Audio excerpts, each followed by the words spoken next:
Gente, desligou na hora, o vídeo não deu tempo. Eu dou o acabamento para vocês do nozinho que eu falei que ia dar. Agora esse é rapidinho, tá? Então vamos lá, ó. Eu falei para vocês que eu ia mostrar para vocês. Eu vou tirar aqui, né?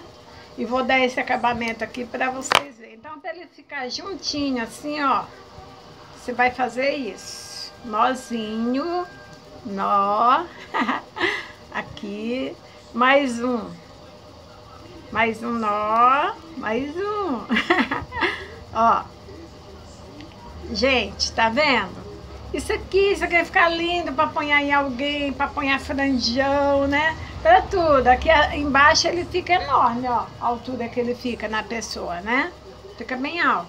Então isso aqui, ó, ele não vai sair. Isso aqui você vai apanhar na cabeça da cliente, né? Você pode fazer ele maior.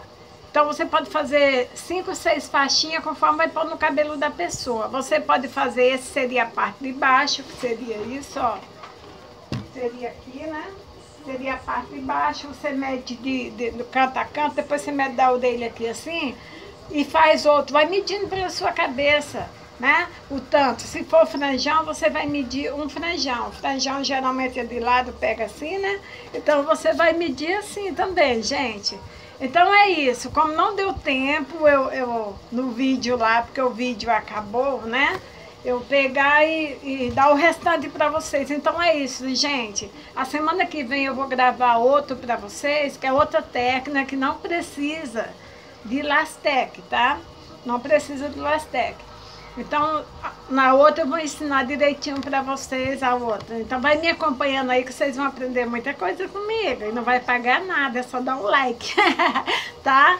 Ó, para você que tá sem serviço, que quer um serviço em casa, cuida dos filhos em casa, isso aí é uma boa técnica, porque salão não tem tempo de estar fazendo faixa. Muita gente vem aqui querendo que eu faça faixa, eu falo, gente, eu não tenho tempo, mas eu ensino a fazer, tá?